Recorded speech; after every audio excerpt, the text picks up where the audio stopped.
have to tell you, I get a lot of books sent to me on this program, and I read a lot of press notes. But a quote about this next author, or from my next author, is something that really caught my eye. Ready?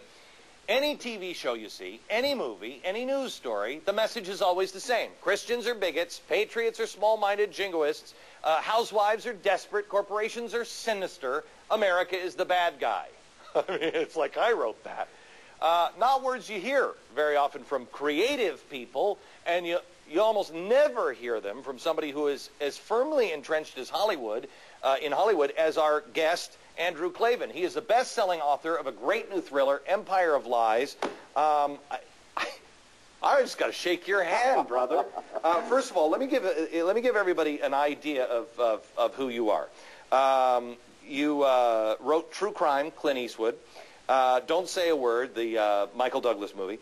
Stephen King, Stephen King calls me the mentally challenged younger brother. I heard that. Yeah. He says that you are the most original American novelist in quite some time. I mean, Hollywood likes you, and then you get a review like this. I love this, from the Associated Press. You ready? Klavan occupies the portion of the political spectrum commonly known as right-wing crackpot. Through Harrow, he tells us, among other things, that the entire media is left-wing conspiracy, that taxes steal from the rich to give to the poor, that America is in a holy war with Islam, that the truth about darn near everything in the United States is obscured by a blizzard of politically correct lies, and that anyone who disagrees with him is deluded. Yes. Was there a problem? I was waiting for where I got it wrong. Is this a good review to them or a bad review? I think that was meant to savage the book. I don't know. I was going to have it printed and put up over my desk. I would have it blown up. I'd have it made into wallpaper. That's the best review I've ever read. It's terrific. But you know, on the other hand, I mean, it's funny. It's funny on the one side. Yeah. And I'd like a T-shirt that says right-wing crackpot. Right.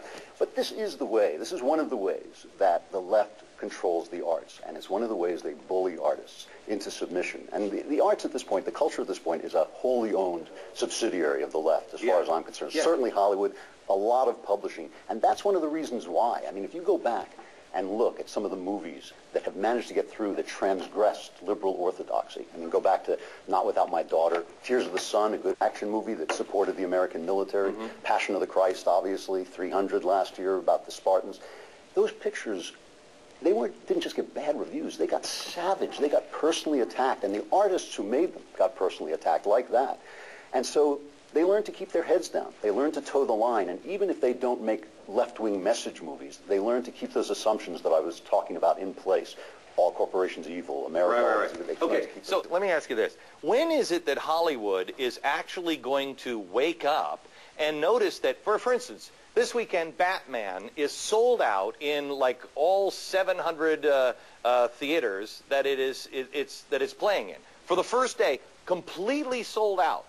It is a story of an American hero, somebody who's wealthy and yet does the right thing, and there's good and evil. When are they going to get that? Well, you know, one of the untruths about Hollywood is people say, oh, Hollywood is all about money. They only make what sells. And that's just not true. Artists want love. They go where the love is. And the love comes from the elite intellectuals. And the elite intellectuals are all on the left. So even though they'll make those movies occasionally to make the bucks, they're still going to make movie after movie attacking Iraq, the Iraq War. I have to ask you this about the book. I read, I don't know, the first 3-4 chapters of this. I just started it last night or the night before. I have to tell you, I relate to the character a lot. It's like, honestly, part of it is like, holy cow, it's me. It is written in such a great way. It is, I've never read anything that I can hear the voice. But it is also, you're going towards a conservative style audience, and yet it is really harsh in its language. Right. Why?